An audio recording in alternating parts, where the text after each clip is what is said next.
Next, I would like to invite our third and final speaker, Ms. Ellen Buck.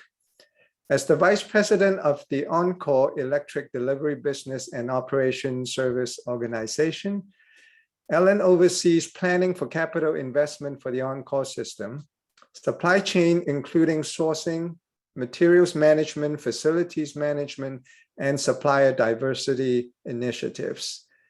Also engineering standards, transmission interconnections, performance management, and Power On Deliver Strong, Oncor's continuous improvement framework.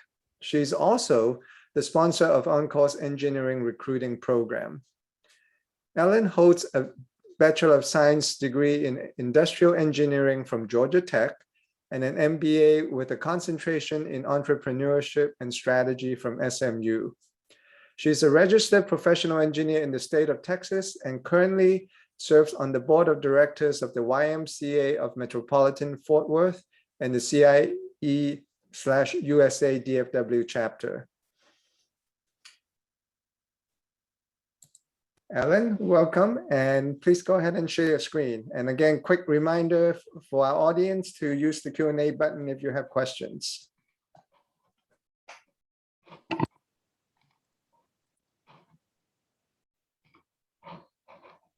Okay, thank you. Just checking that you can hear me and see my screen. Yes. Okay. Well, good afternoon, everyone. Thank you for the opportunity to be here today. It's an honor to be part of this distinguished panel, and I want to thank the CIE DFW chapter for this great programming and the excellent work that you're doing to promote STEM careers within our community.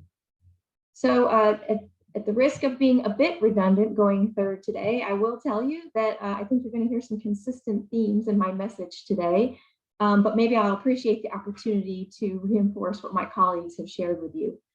And so as I thought about preparing for this panel and really thought about the last 18 months and my journey at Oncor in terms of how we've accomplished our work over that period, what really resonated with me is that the fundamentals of leadership that I've learned throughout my career really held true and were really the focus of, I think, what helped make us successful over the last 18 months. And the inspiration for this discussion today really came to me as I was turning over my garden, my vegetable garden, kind of taking out all the spring and summer vegetables and planting the fall. And I can tell you that I certainly don't have a green thumb. Some of you may have one, but I don't. And I can vouch for the fact that even though I'm certainly not an expert, I think that with some planning, a good foundation, nurturing care and feedback, you can have a great harvest. And I think exactly the same thing is true for growing a successful career. So today I want to share with you more about this metaphor and kind of walk you through some tips that I've used with those that I may mentor or that I've learned myself throughout my career. I want to talk a little bit about post-pandemic workplace trends. So at Oncor, just like many other businesses, middle of March, we went home on a Friday. And for those that were able to, started working remotely the following Monday.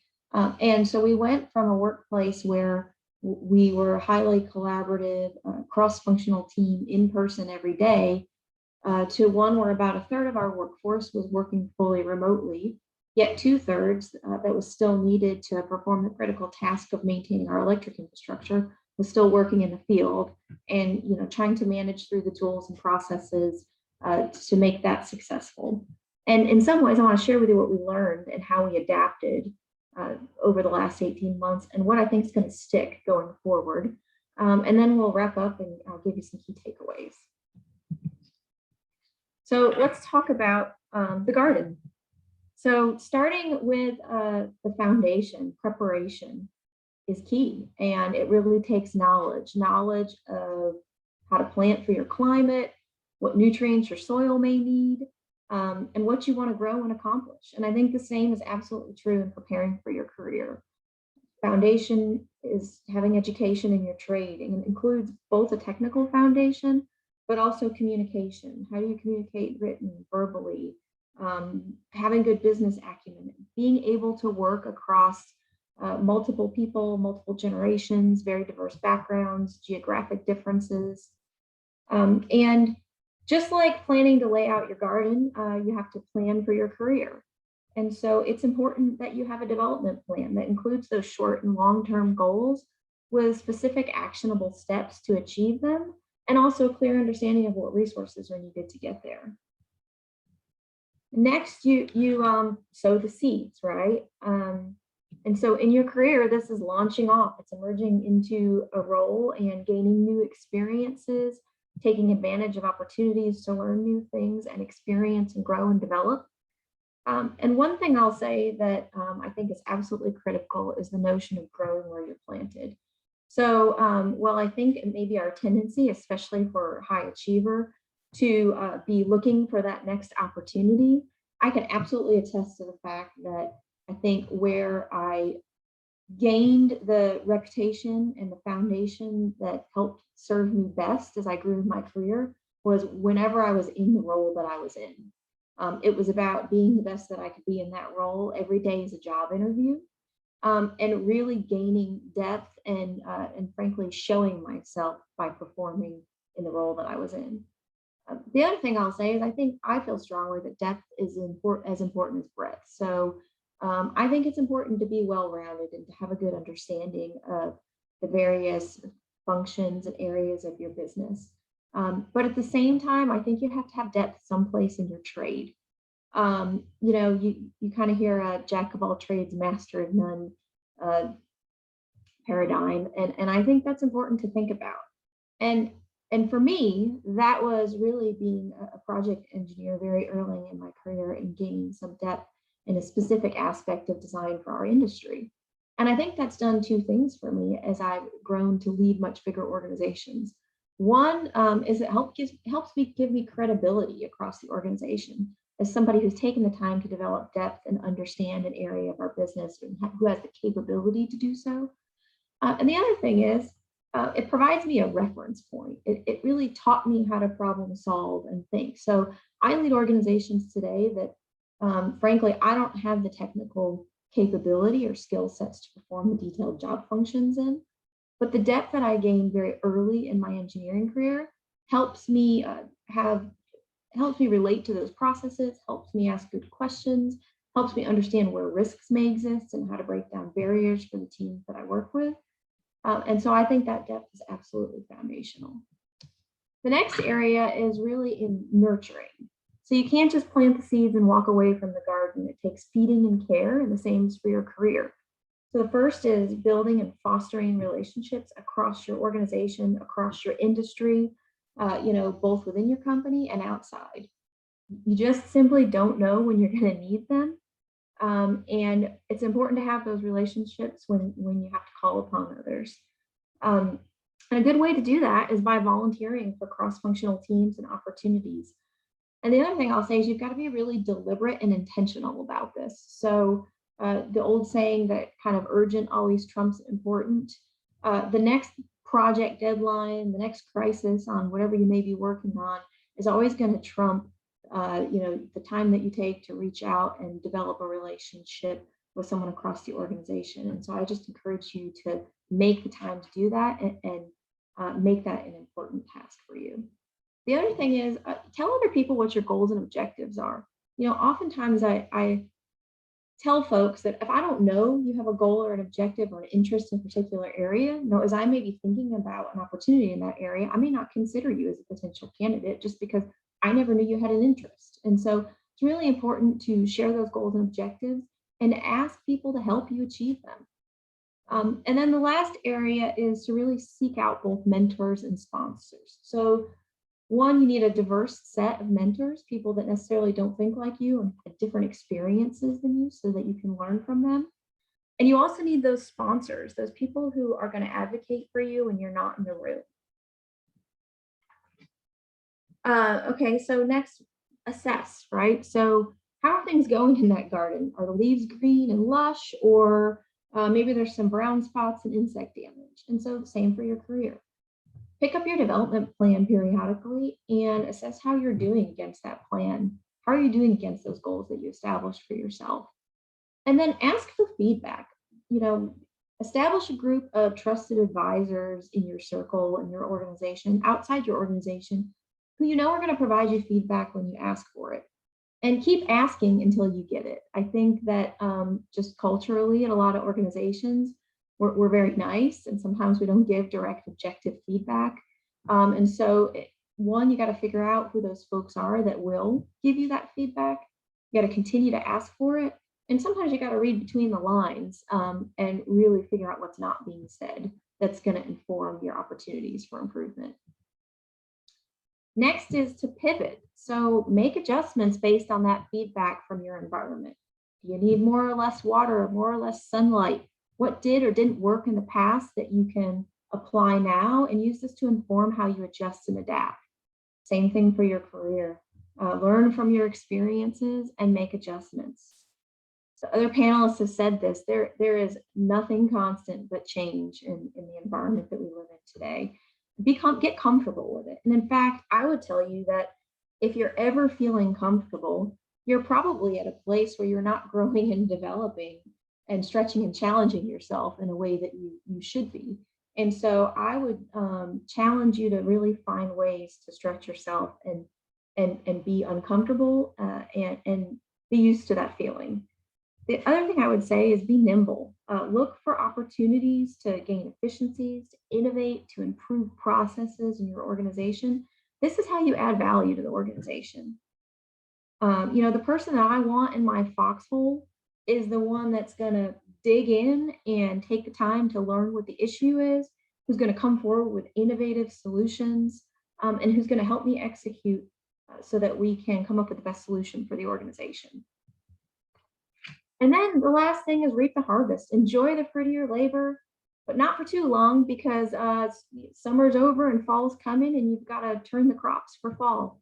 And so I would say, don't forget to celebrate those successes. Take time to make sure that you thank and appreciate the folks that got you there, and then pay it forward. Make sure that you're taking an opportunity to teach those that come behind with you, share your lessons learned, share your failures, and help everybody for the benefit of the organization. And then start the process all over again. Develop those stretch goals and objectives and work back through your harvest. So I'd like to pivot for a moment and just talk a minute about kind of what's happened in our workplace over the last 18 months. Part of what the responsibilities of my team and some of the things that we've been doing is looking at how our workplace supports the ways of working of our workforce. And I think we found that we work quite a bit differently than we did in February of 2020 right now, and that we may not necessarily have a workplace that supports that. And so, it might seem like a workplace design may seem secondary to the discussion here, but I think it's pretty critical because it's the way that organizations drive culture, they attract and retain talent, and how they drive collaboration and innovation in the organization as well.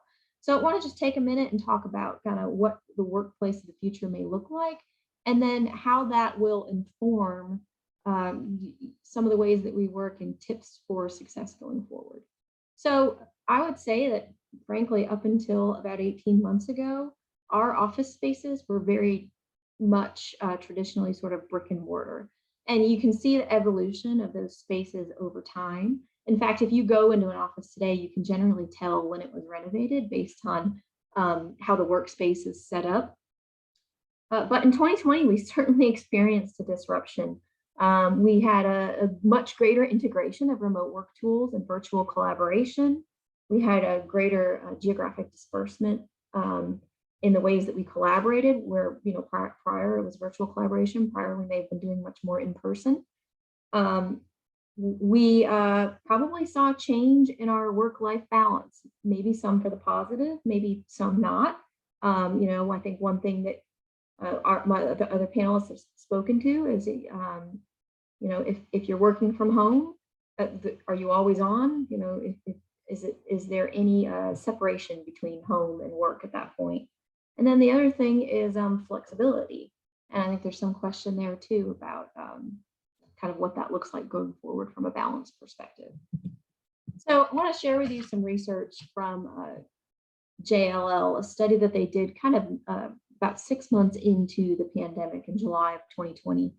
about what employees want from their work environment going forward. And some of this is shaped by the fact that they've been working largely remotely over the past 6 or so months. And so the first is mobility gets real, and that is the fact that there will be a greater percentage of the workforce that's working remotely or in a hybrid fashion, which, spending some time in the office and some time at home.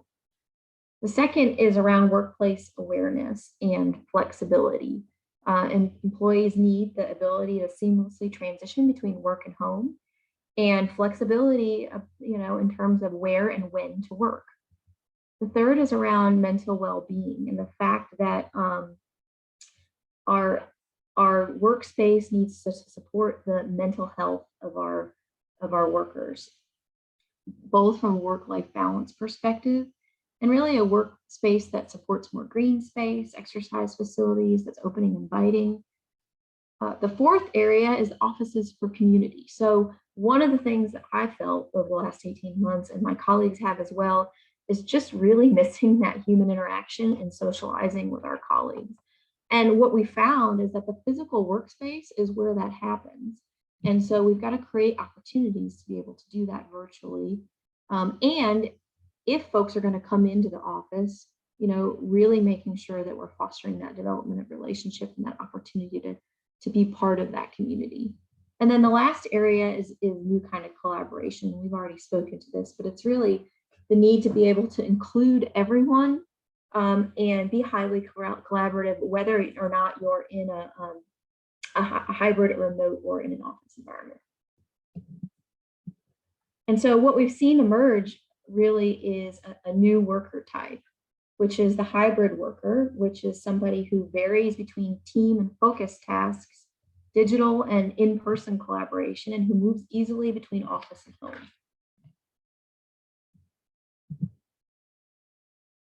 And so a few lessons learned over the last 18 months in adapting for that hybrid workplace. Let's put this together. Let's take kind of what we talked about in the garden and talk about how we adapt those foundational elements for a hybrid workplace. So the first is absolutely make sure you're learning the culture and the unspoken norms of your organization. That's a little bit harder to do in a hybrid workplace where you're working virtually. You can't necessarily see the body language or the expressions. You miss those sidebar conversations and an opportunity to really have those offside conversations to learn the history of an organization. And so that's an important thing to focus on. Second is learn from those who came before you. And I would say the same thing. If you're an experienced team member, make sure that you're being deliberate and taking those time to help mentor the new folks in your organization. Next is to really develop and foster relationships with coworkers and mentors. Our fellow panelists have talked about this. It's harder to do in a virtual environment because you find yourself speaking to a meeting with an agenda very tactically. And so really creating time to do that, kind of where when you were doing it in person, it might have been before the meeting or at the end of the meeting or in a sidebar conversation. Next is to really make sure that you're in front of your manager and face-to-face, meaning, on camera in a virtual setting or physically in person, to confirm expectations and provide updates on your projects. And the real issue there is number 5, which is that it's harder to create opportunities for those drive-bys. So where previously, you may have had that drop-by hallway conversation or drop in the office. It's harder to do that when you're not physically in the same place. And so really create those opportunities, because that's where learning happens. That's where you have some of those innovative and more strategic discussions where problem solving occurs. Next, be visible and in person when it matters. There are some things that are hard to communicate virtually or over a WebEx setting, and so be there when you need to be there. Next is participate in the meeting before or after the meeting. And also, if you're the person who's facilitating the meeting in the office and you've got people who are attending virtually, make sure you're including them in those sidebar conversations or in that meeting before or after the meeting. Stop the folks in the room and say, we don't have so-and-so here. Let's pick up the phone and make sure they're included, or let's get on Zoom and make sure they're part of this conversation. Next is to be deliberate about that time management and work-life balance. As we've talked about, it does all tend to run together when you're working remotely or in a hybrid environment. And so create that clear separation and create that time for yourself. And then finally, I can't stress the importance of communicating effectively and efficiently using multiple mediums, and just making sure that you're setting expectations and playing clearly with the team. So just wrapping up quickly, I think we've kind of talked about the certainties in today's working environment around virtual collaboration, separation and diversity, and really just constant change. And so the criteria for success around that is in continuous learning, ensuring that you're keeping yourself relevant, learning to communicate over multiple channels, email, in-person, virtual, and adapting your style. Don't underestimate how things get done through a network. Make sure you grow and foster that strong network, and then be adaptable, be fungible, be comfortable with change. So I appreciate